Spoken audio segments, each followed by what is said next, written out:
1863. Mucugê, sertão da Bahia. O sol não perdoava ninguém. As pedras do chão queimavam os pés nus e o ar seco fazia até o vento arder. No alto da colina, o casarão branco do engenho se erguia como um punho fechado contra a paisagem. Era Páscoa. Para os senhores, dia de missa e fartura. Para os escravos, apenas mais um domingo de ferro. Entre eles estava Teresa, mulher de corpo firme, pele queimada de sol, olhos que pareciam carregar o peso do mundo. Desde menina, aprendera a viver entre o roçado, a cozinha e os gritos do feitor. A mãe, Benedita, havia morrido no parto de um filho que nunca respirou. O pai, Francisco, fora amarrado a um tronco até não restar vida. Teresa cresceu sozinha, mas não se dobrou. A cada chicote que via descer, uma cicatriz invisível se desenhava dentro dela. O engenho de Mucugê era comandado pelo senhor Álvaro de Menezes, homem de fala mansa e alma podre. Amava a Bíblia nas mãos do padre, mas não hesitava em usar ferro e fogo para arrancar suor. Ao lado dele, sua esposa Margarida, mulher devota, que escondia a crueldade atrás de rezas intermináveis. Mas o verdadeiro carrasco da fazenda era o feitor Jacinto. Jacinto era homem de dentes amarelos, voz rouca e riso de fera. Nunca precisou de motivo para castigar. Se alguém trabalhava devagar, chicote. Se olhava nos olhos, chicote. Se tossia na hora errada, chicote. Carregava no rosto cicatrizes de brigas antigas, e no cinto uma navalha sempre pronta. Os escravos o temiam mais que ao próprio senhor. Teresa o conhecia bem. Desde os 13 anos, fora alvo do olhar sujo do feitor. Mais de uma vez tentara escapar de suas mãos pesadas, mas cada recusa custava hematomas e ameaças. Guardava no peito a lembrança amarga de uma noite em que Jacinto a arrastou até o paiol e deixou marcas que nunca cicatrizaram de verdade. Desde então, jurou que um dia o faria pagar. O tempo passava, e a raiva crescia como erva daninha. Mas Teresa sabia esperar. O sertão ensinava que a faca mais afiada não é a que corta de imediato, mas a que guarda o corte para a hora certa. A Páscoa daquele ano trouxe mais que rezas. O padre anunciava perdão, enquanto os sinos da igreja batiam como martelo no coração da vila. Na casa grande, o senhor e a sinhá preparavam um banquete. Na senzala, os corpos estavam curvados, mas os olhos observavam. O feitor, mais bêbado que o normal, rondava como cão farejando presa. Foi na cozinha, entre panelas de barro e colheres de pau, que o destino começou a se costurar. Teresa mexia um caldo grosso quando sentiu Jacinto se aproximar. O riso dele, carregado de álcool, cortou o ar. Ele encostou a mão pesada em seu ombro, baixou a voz e sussurrou palavras que cheiravam a ameaça. Naquele instante, a colher de pau que ela segurava deixou de ser utensílio. Virou arma. Antes de ser a mulher que encarava o feitor sem piscar, Teresa foi menina de pés rachados e estômago vazio. Cresceu entre a poeira vermelha de Mucugê e o chiar do couro no tronco. O pai, Francisco, era um homem alto, respeitado entre os cativos pela força no braço e pela voz que não se calava. Pagou caro por isso. Certo dia, ousou pedir água no meio do trabalho e respondeu ao feitor com olhos firmes. Jacinto, ainda jovem, puxou o chicote e o fez cair de joelhos. O senhor, sentado à sombra, apenas acenou com a cabeça. Francisco não levantou mais. A mãe, Benedita, era quem carregava as histórias antigas. Falava de santos, de rezas, mas também de feitiços escondidos na mata. Costumava dizer a Teresa: quem nasce na senzala não aprende só a obedecer. Aprende a esperar o tempo do raio. Morreu cedo, no parto, deixando a menina órfã e marcada. Desde então, Teresa aprendeu a sobreviver sozinha, ouvindo o vento e guardando silêncio. Ainda criança, foi jogada no serviço da cozinha. Aprendeu a mexer panelas, a cortar carne, a preparar banquetes que nunca provaria. As mãos calejadas conheciam o peso das colheres de pau, os estalos do fogo, o cheiro do açúcar queimado. O que parecia fardo virou hábito, e o hábito virou arma disfarçada. A adolescência trouxe consigo a sombra de Jacinto. Ele tinha prazer em humilhar. Gostava de ver o medo nos olhos das mulheres. Quando notou que Teresa não baixava a cabeça, transformou isso em desafio. Tentou dobrá-la com força, arrastando-a certa vez até o paiol. Ela resistiu como pôde, e a violência deixou cicatrizes não só no corpo, mas na alma. Desde aquela noite, Teresa nunca mais dormiu sem apertar os punhos antes de fechar os olhos. Os anos seguintes foram de trabalho e silêncio, mas por trás do rosto duro, ela observava tudo. Reparava nos caminhos que Jacinto fazia à noite, no jeito como o senhor confiava nele, nos barris de cachaça que o deixavam vulnerável. Guardava cada detalhe, como quem junta pedras no bolso antes da guerra. O engenho seguia sua rotina de açoite e açúcar. Aos domingos, o padre pregava sobre perdão, mas na senzala, o que crescia era a certeza de que não havia salvação além da vingança. Teresa se tornara referência. Não falava muito, mas seu olhar fazia outros se calarem. Sabiam que, quando ela se movesse, não seria em vão. Assim, no domingo de Páscoa de 1863, quando Jacinto se aproximou dela na cozinha, a mão suja de vinho e o riso debochado, Teresa não viu apenas um feitor embriagado. Viu o momento pelo qual sua vida inteira tinha esperado. A colher de pau em sua mão parecia tremer, mas não era medo. Era o peso da decisão que finalmente chegava. O domingo de Páscoa nasceu com cheiro de incenso e pólvora. A vila de Mucugê acordou ao som dos sinos da igreja, chamando todos para a missa. A casa grande enfeitava-se de flores roubadas dos quintais pobres, e os sinos batiam como se o céu se abrisse sobre aquele pedaço de sertão. Para os senhores, era dia de perdão e de fartura. Para a senzala, apenas mais um domingo de ferro, só que com mais trabalho. O padre, homem magro e de voz rouca, pregava sobre a ressurreição e o sacrifício. Falava de Cristo que sofreu, morreu e ressuscitou. Os escravos, enfileirados no fundo da igreja, ouviam de cabeça baixa. Muitos pensavam que a dor deles era maior que qualquer parábola. Firmina, não, Teresa, sabia que aquele sermão não lhes traria libertação alguma.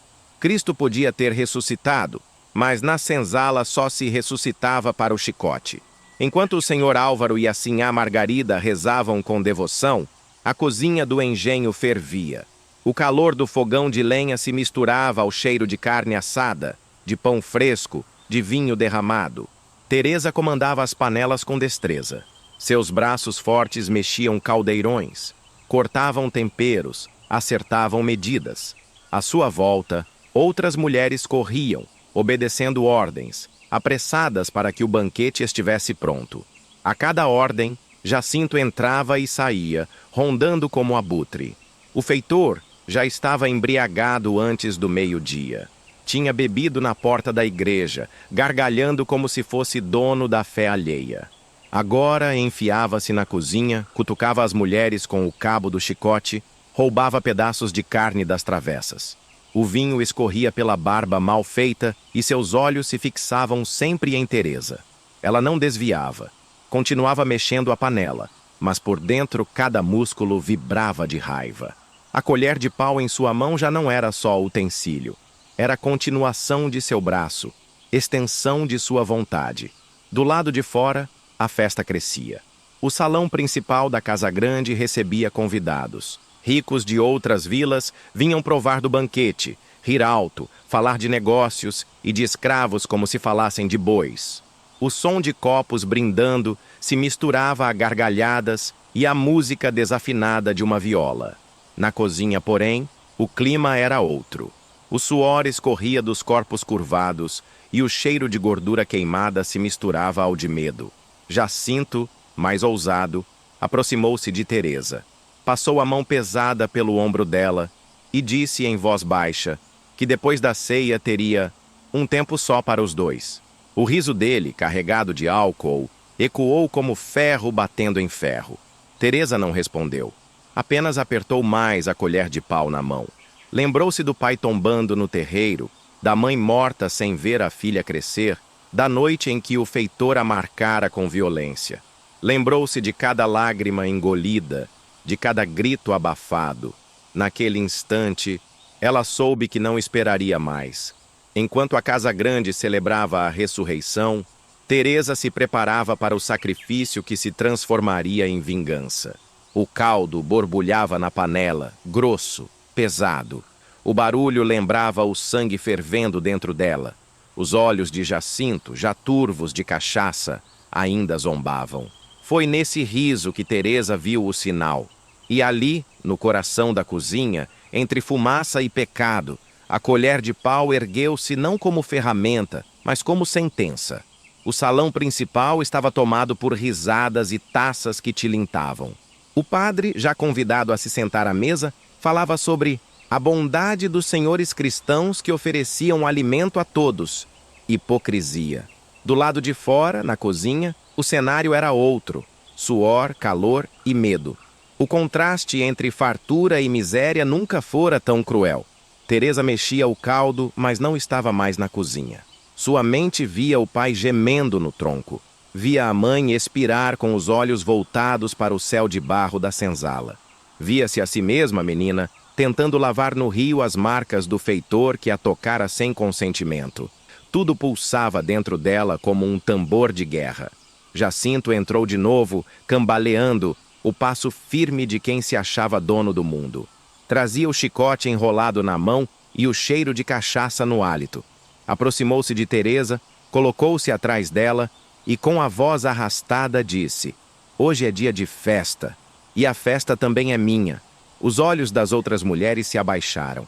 Ninguém ousava encarar. Sabiam o que viria. Mas naquele instante, Teresa não estava disposta a ser vítima outra vez. O feitor levou a mão até a cintura dela, mas não esperava o que aconteceu em seguida. Num movimento seco, rápido como quem arranca uma cobra do caminho, Teresa girou o corpo e ergueu a colher de pau. O som do impacto foi surdo, brutal. O cabo atingiu o rosto de Jacinto com força, fazendo seu nariz estourar em sangue. Ele caiu de joelhos, surpreso. O salão ainda ecoava risadas. Mas na cozinha o silêncio era absoluto. Jacinto tentou se erguer, xingando. Mas antes que o fizesse, Teresa avançou de novo. Segurou o cabo da colher com ambas as mãos e mirou os olhos dele. O primeiro golpe fez o feitor gritar. O segundo arrancou o grito pela raiz. O terceiro foi definitivo. Com um estalo úmido, o globo ocular cedeu, explodindo em sangue e pus. O feitor esperneava, mas Teresa não parava. O ódio de anos descia em cada pancada. As mulheres, atônitas, recuaram. Algumas cobriram a boca para não gritar. Outras, por dentro, sentiram uma estranha satisfação. Era como se alguém finalmente tivesse feito o que todas desejavam, mas nunca ousaram. Jacinto urrava, o rosto virado em máscara de sangue. Tentava se defender, mas cego tropeçava. A colher de pau, agora vermelha, brilhava sob a chama do fogão. Teresa o agarrou pelos cabelos, forçou sua cabeça contra o chão e enfiou o cabo da colher direto no outro olho. O feitor soltou um rugido animalesco e depois, silêncio.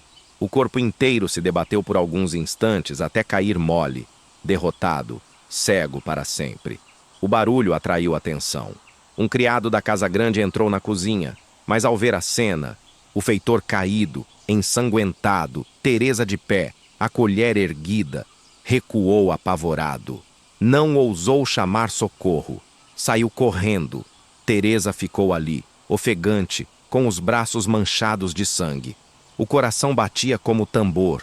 Não sentia medo, nem arrependimento.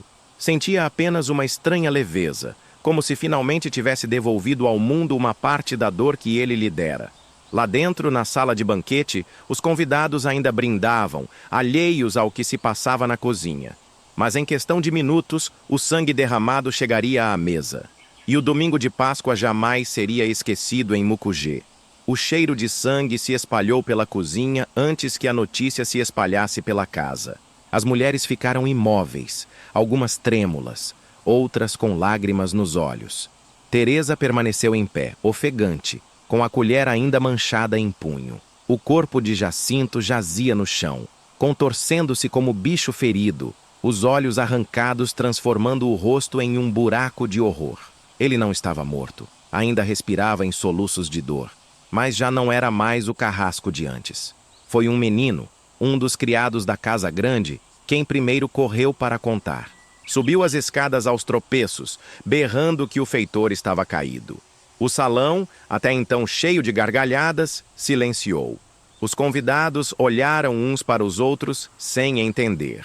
O senhor Álvaro, furioso por ter a ceia interrompida, levantou-se de súbito.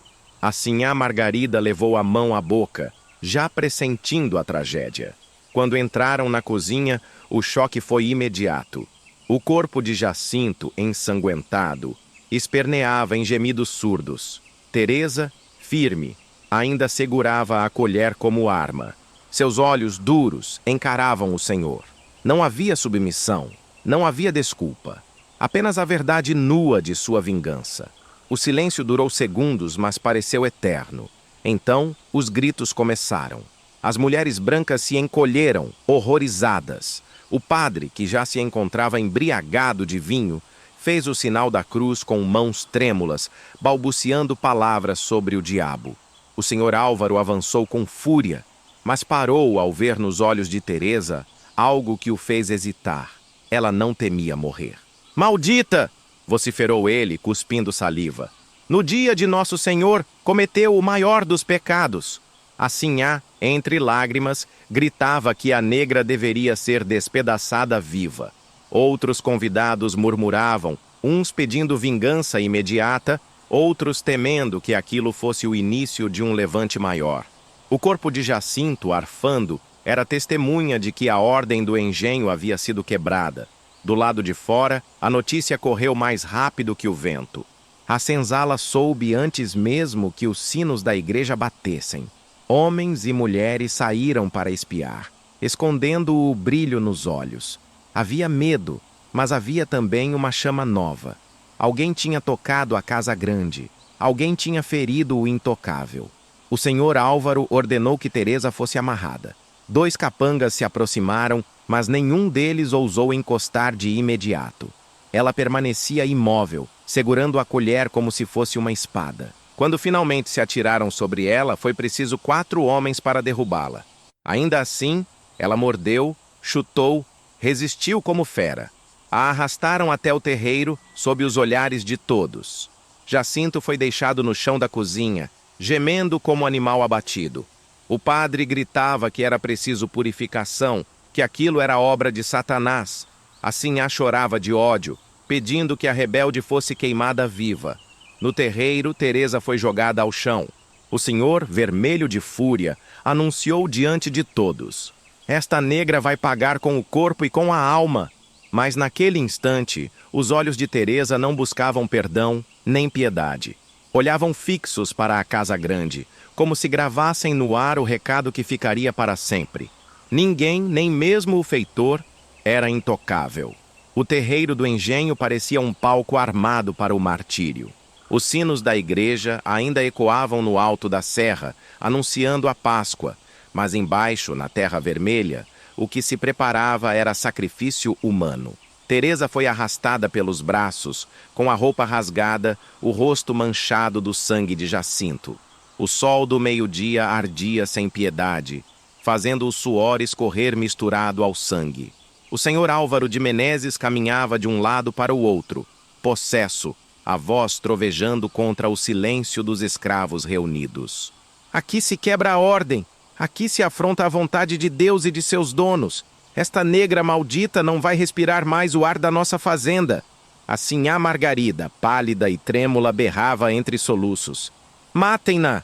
Matem-na agora, queimar, esquartejar, para que ninguém mais ouse repetir essa abominação."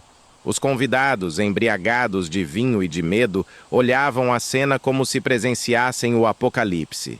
Uns clamavam justiça, outros apenas recuavam, incapazes de encarar a mulher que, sozinha, derrubara o terror do engenho. Rufino, o capataz que viera de outra propriedade para ajudar na ceia, foi chamado para a tarefa. Homem robusto, de braços como troncos, carregava no cinto uma faca larga. Avançou até Teresa e cuspiu no rosto dela. "Valente, é? Quero ver a valentia quando o ferro abrir sua pele." Mas Teresa não desviou o olhar. Mesmo caída, mesmo com as mãos amarradas, olhava para Rufino como quem olha para um animal que ladra sem saber por quê. Não tremia. O silêncio dela era mais pesado que qualquer grito. O padre, convocado às pressas, ergueu a Bíblia no ar. Gritava que o diabo tinha tomado conta da mulher, que aquilo era castigo divino, que era preciso purificação pelo fogo. Sua voz ecoava como um sermão de guerra, inflamando ainda mais os senhores. Foi então que trouxeram o tronco. O mesmo tronco onde tantos corpos já haviam sangrado, agora seria altar de vingança. Colocaram Teresa de joelhos diante dele. O capataz ergueu o chicote. O primeiro estalo rasgou o ar, o couro abrindo sua pele como lâmina. O grito que esperavam não veio. Teresa apenas cerrou os dentes, o olhar firme, a respiração arfante. Vieram o segundo, o terceiro, o 10º golpe. O sangue escorria, mas ela não gritava. Cada estalo era respondido com silêncio. O feitor cego, largado na cozinha, urrava de dor como animal condenado. A mulher que o havia destruído agora apanhava diante de todos sem se curvar. O senhor Álvaro, irritado com a resistência, ordenou mais. O chicote passou a ser mais cruel, cortando carne, arrancando pedaços. Ainda assim, Teresa mantinha a cabeça erguida. Os escravos assistiam, imóveis, o coração em chamas. Ninguém ousava intervir, mas dentro de cada um, a chama da rebeldia se acendia ainda mais. Depois de longos minutos, Rufino parou, exausto, ofegante, os braços trêmulos de tanto açoitar. Teresa ainda respirava, os olhos semicerrados, mas vivos. Era como se, quanto mais a carne fosse destruída, mais a alma dela se tornasse invencível. O Senhor então decretou: se não morre no chicote, morrerá no fogo. Preparem a fogueira. A ordem caiu como raio. Trouxeram lenha, palha seca, restos de cana. A pilha cresceu rápido no centro do terreiro. O sol queimava por cima. O fogo prometia queimar por baixo. O cheiro de fumaça começou a se espalhar. Mas naquele instante, algo mudou no ar. O murmúrio da senzala, até então abafado, começou a se erguer. Um sussurro corria de boca em boca. Era o nome de Teresa. Era a lembrança de Jacinto caído, cego, derrotado. Era a certeza de que, antes de ser condenada, ela já havia vencido. E pela primeira vez, o senhor Álvaro percebeu que não estava apenas castigando uma escrava. Estava diante de uma chama que poderia incendiar todo o engenho. O monte de lenha já estava armado no centro do terreiro. Palha seca, galhos, restos de cana, tudo empilhado como se o engenho tivesse se transformado em tribunal medieval. O calor do sol de Páscoa fazia a cena ainda mais sufocante. O padre, suado, erguia a Bíblia e gritava: que o fogo de Deus purifique o mal, que esta tentação seja consumida pelas chamas. Assim a Margarida, de olhos vermelhos e cabelos em desalinho, se apoiava em 2 criadas, apontando para Teresa como quem aponta para o demônio. Acabem logo com isso, antes que essa peste contamine os outros. O senhor Álvaro, com o rosto vermelho de ódio e vergonha diante dos convidados, deu a ordem. 2 capangas arrastaram Teresa até a fogueira, amarraram suas mãos e a colocaram de pé sobre a madeira seca. As cordas apertavam seus pulsos, mas ela não se debatia. Ficou imóvel, olhando a multidão. Seu corpo sangrava. A pele marcada pelo chicote ardia, mas os olhos permaneciam firmes, duros, atravessando cada rosto diante dela. O silêncio era desconfortável. O vento soprava fraco, como se até o sertão prendesse a respiração. Então, um dos capangas trouxe a tocha acesa. A chama tremulava, prestes a tocar a palha. Foi nesse instante que algo inesperado aconteceu. Da senzala, um murmurinho cresceu. Primeiro baixo, quase como reza. Depois, mais forte, como canto ancestral. Não era súplica, era palavra de apoio. O nome de Teresa, repetido em coro, começou a ecoar no ar. Teresa, Teresa. Os convidados recuaram assustados. Nunca tinham visto tamanha ousadia. O senhor Álvaro ficou pálido. A sinhá tentou gritar para silenciar a multidão. mas sua voz se perdeu diante do coro. O capanga hesitou com a tocha na mão. O fogo tremia perto da palha, mas sua mão também tremia. O olhar de Teresa estava cravado nele, tão firme que parecia empurrá-lo para trás. Rufino, ainda ofegante do castigo, avançou. "Queima logo essa desgraçada!" berrou, arrancando a tocha da mão do outro. Ele próprio encostou a chama na lenha. O fogo lambeu as primeiras palhas, estalando como dentes famintos. A fumaça subiu. O calor cresceu. O rosto de Teresa iluminou-se pelas labaredas. Ainda assim, não gritou. Não pediu clemência. Apenas ergueu o queixo e deixou escapar uma frase curta, que gelou até os ossos dos que ouviram. "Ele não me verá nunca mais. E nenhum de vocês também." As chamas começaram a se erguer. A multidão, dividida entre horror e fascínio, assistia imóvel. O nome de Teresa continuava ecoando, cada vez mais forte, como se a senzala inteira respirasse através dela. E naquele instante, o Sr. Álvaro percebeu. Ainda que o corpo fosse queimado, a chama que nascia naquele terreiro jamais seria apagada. As chamas subiam rápidas, lambendo a palha, iluminando a tarde como se fosse noite de guerra. O estalo da madeira misturava-se ao coro que não parava. "Teresa, Teresa!" Era como tambor batendo no peito de cada homem, cada mulher, cada criança da senzala. Não era mais apenas um nome, era chamado, era ordem, era libertação. O fogo crepitava, mas Teresa ainda estava de pé, amarrada, o rosto iluminado pelas labaredas.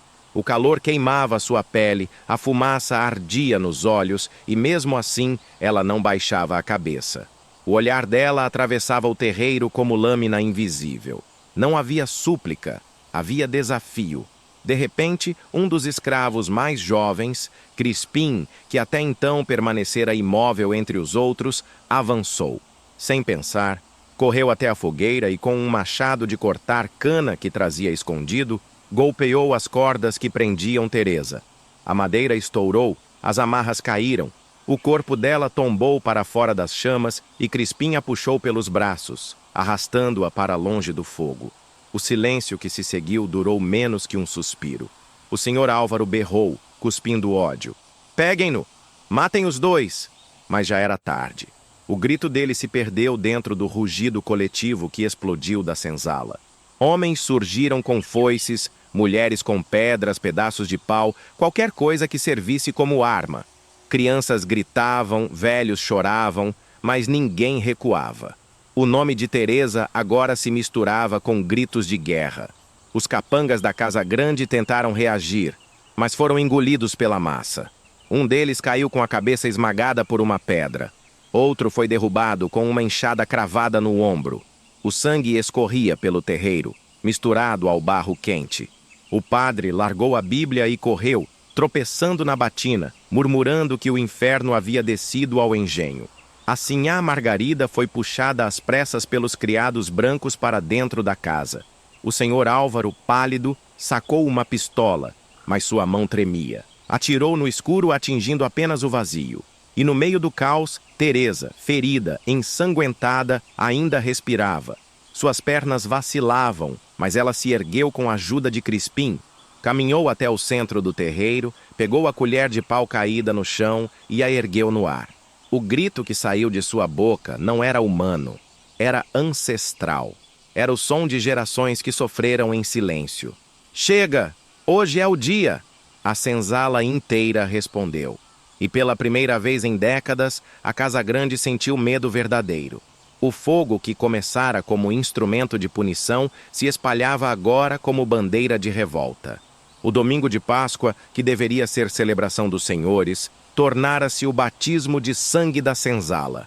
E o nome de Teresa já não era apenas um nome, era símbolo, era guerra. A Casa Grande, que por décadas fora fortaleza, agora tremia sob o peso dos pés descalços da senzala. O som das portas sendo arrombadas, das janelas estilhaçadas, misturava-se aos gritos de fúria. As paredes brancas, antes símbolo de poder, começavam a se manchar de sangue e fumaça. O senhor Álvaro tentou se manter de pé na varanda, pistola em punho, gritando ordens que ninguém mais obedecia. Atirou uma vez, atingiu Crispim no braço, mas antes que recarregasse, um grupo de homens o cercou. Um deles arrancou a arma de sua mão, outro o golpeou com um pedaço de ferro. Álvaro caiu de joelhos, o rosto coberto de suor e terror. Pela primeira vez, sentiu-se tão frágil quanto aqueles que sempre humilhou.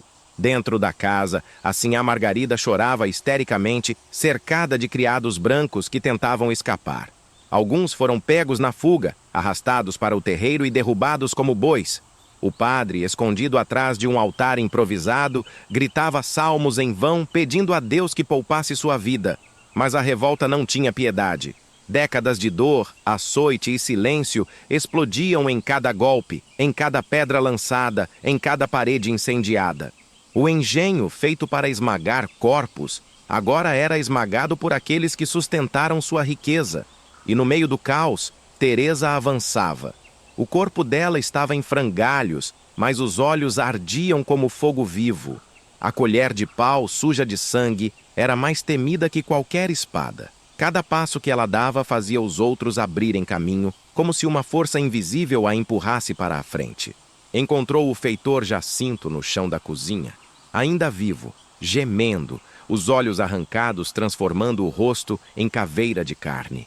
Teresa parou diante dele. O silêncio caiu por um instante.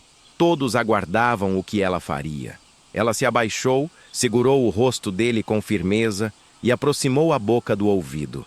Agora você conhece a escuridão que deixou na vida dos outros. Então, ergueu a colher uma última vez e esmagou-lhe a cabeça contra o chão de pedra. O estalo ecoou pelo engenho inteiro, como se fosse o fim de uma era. A senzala explodiu em gritos. Não de horror, mas de libertação. O feitor, o carrasco, o terror das noites estava morto.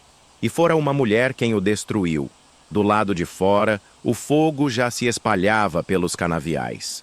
As chamas iluminavam o céu de Mucugê, anunciando ao longe que algo havia mudado. Não era apenas uma revolta passageira. Era um marco, uma ferida aberta na Casa Grande que jamais se fecharia. Naquele domingo de Páscoa, o engenho de Álvaro de Menezes deixou de existir. O que ficou em pé foi o nome de Teresa, gravado no coração de todos como cicatriz eterna. O engenho ardia como um inferno posto na terra. As paredes da Casa Grande, outrora brancas e altivas, agora estavam negras de fumaça e rachadas pelas chamas. O cheiro de cana queimada se misturava ao do sangue derramado. Gritos de senhores, choros de sinhás, rezas desesperadas do padre, tudo era engolido pelo rugido do fogo e pelo coro uníssono da senzala. Teresa, exausta, de corpo ferido e coberto de sangue seco, permanecia de pé no terreiro. A colher de pau ainda estava em sua mão, agora mais símbolo que arma. Seus olhos não piscavam diante das chamas que consumiam o engenho. Atrás dela, Crispim apoiava o braço ferido. Mulheres seguravam crianças, homens respiravam pesados. Nenhum deles sorria, mas todos carregavam um brilho no olhar. Tinham vencido o impossível. O senhor Álvaro foi arrastado até os pés de Teresa. Sangrava do rosto, gemia entre dentes quebrados. Tentou implorar, chamando-a de diaba, dizendo que aquilo era contra a vontade de Deus. Teresa se inclinou, encarou-o de perto e disse apenas: Deus nunca morou na sua casa. Não precisou fazer mais nada. Os próprios escravos, antes curvados ao chicote dele, se encarregaram de arrastá-lo até as chamas. O grito dele se misturou ao estalar da madeira, sumindo em segundos. A sinhá Margarida, desesperada, fugiu pela mata com 2 criadas e nunca mais foi vista. O padre escapou escondido, levando apenas a Bíblia manchada de sangue. Quando a madrugada caiu, o engenho já era ruína. As chamas diminuíam, mas o calor ainda fazia o ar tremer. Os sobreviventes se reuniram no terreiro, em silêncio. Teresa, cambaleante, ergueu a voz pela primeira vez desde o início da revolta. Hoje queimou o engenho, mas amanhã, se precisarem, queime o mundo. Alguns decidiram fugir para os quilombos da Chapada Diamantina, guiados por Crispim. Outros se dispersaram pelo sertão, levando nos lábios a história da mulher que arrancou os olhos do feitor com uma colher de pau. E Teresa? Alguns dizem que partiu com eles, escondendo-se na mata. Outros juram que ficou entre as ruínas, olhando o fogo apagar até ser tomada pela fumaça. O certo é que seu nome atravessou gerações. Nas noites de Páscoa, os escravos de outras vilas repetiam em segredo: que a coragem de Teresa nos guie. O engenho de Mucugê nunca se reergueu, mas a memória daquela tarde permaneceu como ferida e como farol. E ainda hoje, quando o vento sopra pelas pedras secas da chapada, há quem jure ouvir um sussurro rouco, firme, repetindo como sentença: ele nunca mais verá, nenhum deles verá.